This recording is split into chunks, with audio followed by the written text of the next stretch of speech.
ना उनको message share करना था कि उन्होंने एक क्वेश्चन किया था कि काफी समय से किसी को बेबी नहीं हो रहा था। Right. Actually one of my case जिसमें there is a personality Yogendra Dalal and Kavita Dalal. Right.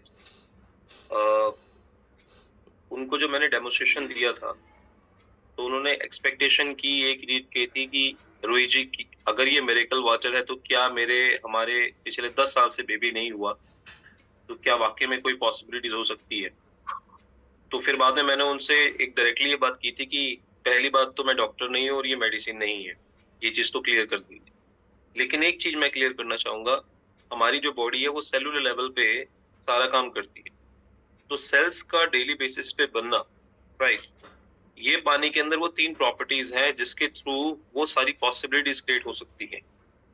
क्योंकि ये पानी एटलीस्ट माइक्रोक्लस्टर्ड अल्कलाइन है और ये सारी चीज क्लियर करने के बाद मतलब मेरा कहने का ये है, जब मैंने उन्हें ये चीज शेयर करी तो उन्होंने पानी को एक्सपीरियंस करने की कहा कि आप पे विश्वास करके मैं डिसीजन ले रही हूँ। और मैं आपको ये मैसेज देना चाहूंगा, after 8 month they are blessed with a baby girl.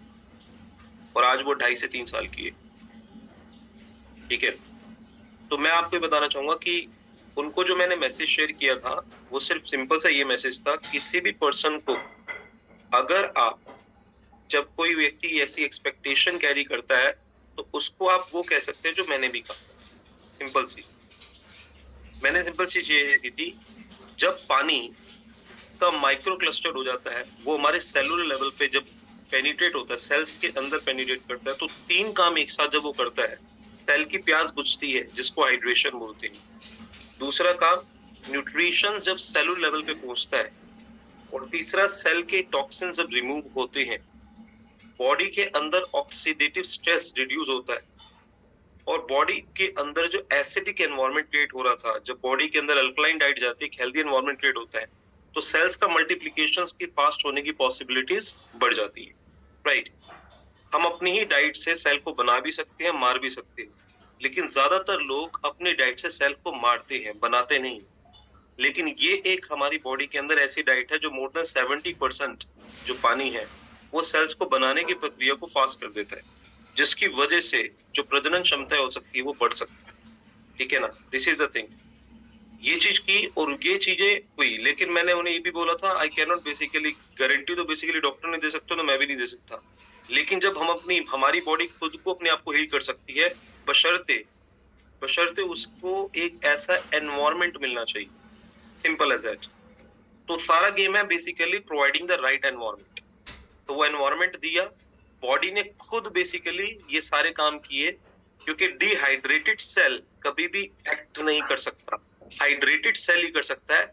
और हमारी बॉडी, हमारा पानी बॉडी डिटॉक्सिफिकेशन नहीं करता, सिर्फ इंट्रा सेलुलर डिटॉक्सिफिकेशन करता है, जिसको बोलते हैं इनसाइड द सेल डिटॉक्सिफिकेशन। तो ऐसे ही हम ग्रीन टी पिला देते हैं और बंदों को बताते हैं ग्रीन टी पी ली। ग्रीन टी को बड़े लाइटर नोट पे मत लीजिएगा।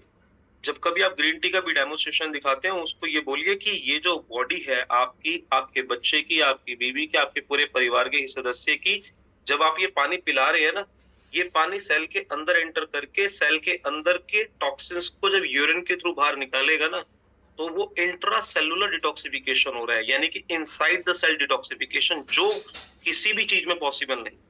वो तब पॉसिबल होता है जब हम अपनी बॉडी को हीट देते हैं और हमारी बॉडी से पसीने निकलते हैं। और पसीने इंसान आज की डेट में निकालता नहीं। सर्दियों में बेसिकली कंबल रजाई नहीं छूटते, हीटर नहीं छूटते, और गर्मियों में एसी नहीं छूटते। कार में भी एसी, ऑफिस में भी एसी, घर में भी एसी। तो वो बेसिकली टॉक्सिन्स की एक लेयर हमारे अंदर जमी रहती है। अगर सर्दियों के अंदर आप ऑब्जर्व करेंगे, सर्दियों के अंदर जब कभी हम घी जोत जगाते थे, तो हम जब घी जम जाता था तो हम हीट करते थे तो कॉर्नर से बेसिकली क्या होती थी, कॉर्नर से वो पिघल जाता था, हम आराम से जला देते। ऐसे ही हमें अपनी बॉडी को हीट देनी जरूरी है। हीट कब आती है? जब हम या तो एक्सरसाइज करते हैं, कोई हार्ड वर्क करते हैं, कोई वार्म अप करते हैं, तब जाके सारी चीज होती है। लेकिन ये सारे काम इंसान ने करने छोड़ दिए। इसीलिए जब आप बात करें तो आप कहें कि I am having a natural and effortless way to achieve the true health. ऐसे बोलिए, I am having the natural and effortless way to achieve the true health. क्योंकि नेचुरली आप अपनी बॉडी को बिना एफर्ट किए, पानी पीने में क्या एफर्ट है, आप अपने आप को ट्रू हेल्थ को अचीव कर सकते हैं। पसीना नहीं बहाया तो पेशाब ही बह लिया, यानी यूरिन ही पास हो गया, जो 20 केजी पे 1 लीटर पानी पीकर होगा। और जब डेली बेसिस पे ये एक्टिविटी होगी तो डेफिनेटली सेल की गंदगी बाहर जा रही है, पोषक तत्व सेल के अंदर जा रहे हैं और सेल की प्यास बुझ रही है, जिसको डिहाइड्रेशन, न्यूट्रिशन, डिटॉक्सिफिकेशन बोलते हैं। और बॉडी के अंदर एक हेल्दी एनवायरनमेंट क्रिएट हो रहा है और बॉडी ऑक्सीडेशन के प्रोसेस को रिड्यूस कर रही है। लोहे पे जंग लगता है ना, जंग लगने के प्रोसेस को हम स्टॉप नहीं कर सकते, लेकिन पेंट करके उसके प्रोसेस को स्लो कर देते हैं। तो ये एंटीऑक्सीडेंट नाम का जब जब पानी पिएगा, ये पेंट है जो उसके ऑर्गन को ऑक्सीडेशन के प्रोसेस से रिड्यूस कर रहा है। That is the power of this. और उस चीज के बाद ये मिरेकल्स होना अपने आप शुरू हो जाए, ठीक है ना। So this is the things. Generally क्या है कि 70% इंसान को पीना चाहिए, 30% खाना चाहिए, लेकिन 70% इंसान खाता रहता है, 30% भी पीता कम है, इसलिए प्रॉब्लम्स होंगी ही होंगी।